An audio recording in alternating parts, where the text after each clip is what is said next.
Hello world அனைவருக்கும் வணக்கம். படித்ததில் பிடித்தது. இன்னைக்கு காலையில் ஒரு இன்ட்ரெஸ்டிங்கான ஒரு ஆர்டிக்கல் படித்தேன், அதை உங்களுக்கு ஷேர் பண்ண ஆசைப்பட்றேன். கதையோட தலைப்பு வந்து பார்த்திங்கன்னா த காஃபி ஷாப் அட் 5 AM அப்படின்றதான் தலைப்பு. இதே போல் நம்ம நிகழ்ச்சியை தொடர்ந்து பார்க்கணும்னு நீங்கள் ஆசைப்பட்டீங்கன்னா மறக்காமல் சப்ஸ்கிரைப் பண்ணி சப்போர்ட் பண்ணி ஃபாலோ பண்ணுங்கள். அப்போ தான் நம்ம போடக்கூடிய மோட்டிவேஷனல் ஸ்டோரிஸ், திரை விமர்சனம், இல்லை படித்ததில் பிடித்தது, இது போல் பல தரப்பட்ட வ்ளாக்ஸ் எல்லாமே வந்து பார்த்திங்கன்னா உங்களுக்கு அப்டேட் பண்ணிகிட்ருக்கோம். என்னோடய ஃபேவரட் படித்தல் படித்தது. உங்களோட ஃபேவரட் என்ன மறக்காமல் கமெண்ட் பண்ணுங்கள். வாங்க நிகழ்ச்சிக்குள்ளே போகலாம். த காஃபி ஷாப் 5 AM டைட்டில் எதுக்கு சொல்கிறேன் அப்படின்னு பார்த்தீங்கன்னா, எல்லாருமே என்ன பண்ணுவோம், காலைல ஒரு காஃபி குடிப்போம், ஈவினிங் ஒரு காஃபி குடிக்கலாம் அப்படின்னு தான் நினைப்பாங்க. அதே போல் ஒரு சின்ன கடையை வச்சுட்டு சாம் அப்படின்றவர் வந்து பார்த்திங்கன்னா ஒரு இடத்துல வந்து காஃபி ஷாப் ஓப்பன் பண்ணலாம் அப்படின்னு சொல்லிட்டு தன்னுடைய ஃப்ரெண்ட்ஸ் கூட எல்லாத்தையுமே வந்து டிஸ்கஸ் பண்ணுறாரு.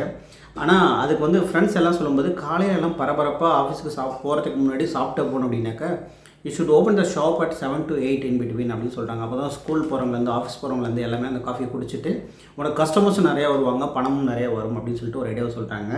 பட் ஆனால் அதுக்கு வந்து சாம் வந்து மாற்றி யோசிக்கிறாப்புல. என்ன மாற்றி யோசிக்கிறாப்புல அப்படின்னா, வாரதி இறுதி நாட்கள் தான் பொன்னான நாள், டெய்லியும் 7 to 8 தான் வந்து கோல்டன் ஹவர்ஸ், இல்லை ஈவினிங் தான் 4 to 5 கோல்டன் ஹவர்ஸ், அப்போ மட்டும் தான் டீ காஃபிலாம் சேல் ஆகும், அதுக்கு முன்னாடி சேல் ஆகாது அப்படின்ற கணிப்பை வந்து இவர் வந்து ஒத்துக்கலை. அவர் என்ன யோசிக்கிறார் அப்படின்னா, அனைவரும் தூங்கும் நேரத்தில் தான் திறக்கணும் அப்படின்னு சொல்கிறாரு. நீங்கள் எல்லாம் யோசிச்சு பாருங்கள், எல்லாம் தூங்கிட்டு இருக்க நேரத்தில் யாராவது காஃபி ஓப்பன் பண்ணுவாங்களா?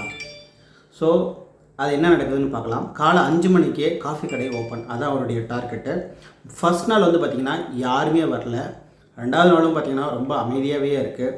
நண்பர்கள்லாம் சேர்ந்து ரொம்ப கிண்டல் பண்ண ஆரம்பிக்கிறாங்க. சொல்கிற பேச்சை கேட்டியாடா, நான் சொல்கிறேன்ல அந்த டைம் தான் ஒர்க் அவுட் ஆகும், நீ என்ன அந்த காலையில் 5 மணிக்கு எவன்டா வர போகிறான், காலைல எழுந்து எக்ஸசைஸ் பண்ணுறவனு கூட வரமாட்டான்டா அப்படின்னு சொல்கிறாங்க. ஆனால் நேற்றதை விட இன்றைக்கு கொஞ்சம் நல்லவராக விழிக்கும் மனிதர்களுக்கான இடம்னு சொல்லிட்டு ஒரு போர்டை வைக்கிறார் வெளியில். அந்த வழியாக கிராஸ் பண்ணி போகிறவங்க பார்த்திங்கன்னா ஒரு ஆன்லைன் செல்லர் வராரு. அவர் பார்த்தீங்கன்னா அவர் வந்து ரைட் பண்ணி முடிச்சுட்டு அதை பார்க்குறாரு. அந்த போர்டை பார்த்தோன்னே, பரவாயில்லைங்க, நீங்கள் வந்து ஒரு காஃபி குடிச்சிட்டு ஒரு 1/2 hour பண்ணால் ரிலாக்ஸிங்காக இருக்குது, எனக்கு அந்த டேவே ரொம்ப ஃப்ரெஷ்ஷிங்காக இருக்குது அப்படின்னு சொல்லிட்டு அவர் கடந்து போகிறாரு. அந்த ஒரு மனிதர் வந்து பார்த்திங்கன்னா, அங்கே ஒரு குறிப்பிட்ட மக்கள் தான் ஃபஸ்ட்டு வந்து வர ஆரம்பித்தாங்க. அந்த அட்மாஸ்பியர், அந்த காம்னஸ், அந்த 5 AM to அந்த மார்னிங் குடிக்கிற காஃபி, அதுக்குன்னே ஒரு கேங்ஸ் வந்து ஃபார்ம் ஆக ஆரம்பிச்சது. அதை சுற்றி நிறைய மனிதர்கள் வந்து அவங்க ஃப்ரெண்ட்ஸ் எல்லாம் டே பை டே வந்து பார்த்தீங்கன்னா இன்க்ரீஸ் பண்ண ஆரம்பித்தாங்க. ஸோ இதுதான் வந்து சாப்டர் 1. சாப்டர் 2ல் என்ன வருதுன்னு பார்த்தீங்கன்னா, இந்த ஃப்ரீ ஒய்ஃபை இல்லை ஃப்ரீ கன்வர்சேஷன் மட்டும்தான் சொல்லிட்டு ஒய்ஃபையை கட் பண்ணுறாரு கொஞ்ச நாள் கழிச்சு. அப்போ வந்து பார்த்திங்கன்னா மக்கள் வந்து எப்போயுமே மொபைல் இன்ட்ராக்ஷனும் ஸ்க்ரீன் டைமிங்கில் தான் வந்து இன்ட்ராக்ஷன் பண்ணிகிட்டு இருக்காங்க. அந்த இன்ட்ராக்ஷன் எல்லாத்தையுமே வந்து அவாய்ட் பண்ணிவிட்டு ஃபேஸ் டு ஃபேஸ் வந்து மக்கள் வந்து ஒரு நெட்வொர்க்கிங் மாதிரி வந்து ஏற்படுத்திக்கலாம் அப்படின்ற மாதிரி அந்த வாசகம் வைக்கிறாங்க. No wifi coffee your thoughts real conversation ஒன்லின்னு சொல்லிட்டு ஒரு போர்டு வைக்கிறாப்புல. ஸோ அங்கே இருக்கிற மக்கள் ரெகுலர் கஸ்டமரை பார்த்து ரொம்பவும் ஹாப்பியாகிடுறாங்க.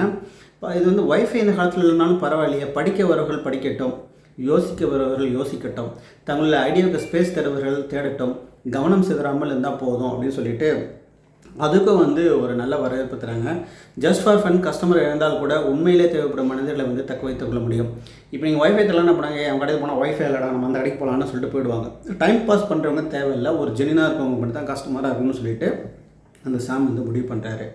சரி, வாரதி இறுதி நாட்களில் என்ன ஒரு பிளான் பண்ணலன்னா, ஒரு சூப்பரான ஒரு லைன் எழுதி வைக்கிறாருங்க.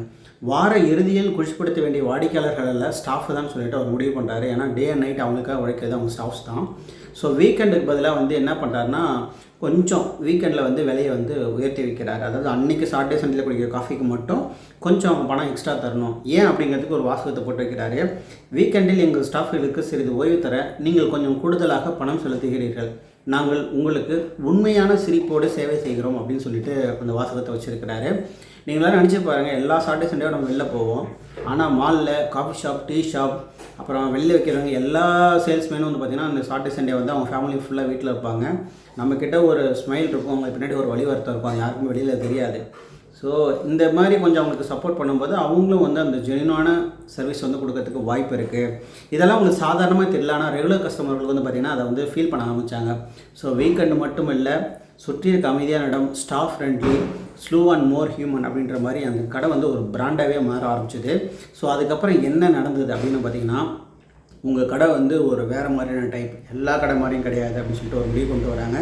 அன்னையிலேருந்து காலை 5 மணியில் அது சந்திக்கக்கூடிய இடத்துல யார் வர ஆரம்பித்தாங்கன்னா, ஜிம்முக்கு போகக்கூடிய மக்கள், காலையிலே விழித்தறிந்து உடற்பயிற்சியோட ஜிம்முக்கு போகிற மக்கள், பிஸ்னஸை ஓன் செய்யும் மனிதர்கள், ஃப்ரீலான்சர்கள், வாழ்க்கையை 1 மணி நேரம் முன்னாடியே ஆரம்பிக்கும் மனிதர்கள். வர்த்தகத்துக்கு பெரிய பேனர் தேவையில்லை, வாய் வழி பரவிய கதைகள் போதும். வாட்ஸ்அப் எப்படி ஒரு பெரிய பிஸ்னஸ் ஜாம்பவானாக வந்தாங்களோ, கொலபஸ் எப்படி பெரிய ஜாம்பவானாக வந்தாங்களோ, அதே போல் தான் ஒவ்வொரு விஷயத்தையும் அட்வர்டைஸ்மெண்ட் இல்லாமல் தன்னுடைய கொள்கைகளை மாற்றி யோசித்து சில விஷயங்களை பிஸ்னஸில் சிறப்பாக செஞ்ச இந்த 5M காஃபி ஷாப் பற்றின ஸ்டோரி தான் உங்களுக்கு சொல்லிட்டு இருக்கேன். நீங்களும் வாழ்க்கையில் மட்டும்னா ஒரு நாளைக்கு 5 மணிக்கு இந்த கடைக்கு போய் பாருங்கள் அப்படின்ற மாதிரி மக்கள் எல்லாம் கூட ஆரம்பித்தாங்க. இன்ற மக்கள் ஒருவிடம் ஒருவர் சொல்ல ஆரம்பித்தாங்க. யாராவது காஃபி சீக்ரெட், சக்ஸஸ் சீக்ரெட்னு கேட்டால் சாம் சொல்கிறது ஒன்று தான், கூட்டம் இறக்கும் இடத்துக்கு ஓடி செல்வது எல்லோருக்கும் வரக்கூடிய விஷயம். ஆனால் எனக்கு சரி என்று தோன்றதை அமைதியாக செய்தேன், அதுவே வெற்றி அப்படின்னு சொல்கிறாங்க. இந்த 3 சாப்டரான கூட்டம் சேர்ந்து உங்களுக்கு என்ன தெரிஞ்சுக்கிட்டீங்க பார்த்தீங்கன்னா, கூட்டம்னு சொன்னாலே அது சரியான பாதைன்றது தப்பு. அனைவரையும் கவர முயற்சிக்கிறது ரொம்ப ரொம்ப தப்பு. உங்களுக்கு சரி என்று தோன்றதை துணிஞ்சு செய்யக்கூடிய விஷயம் தெரியணும்.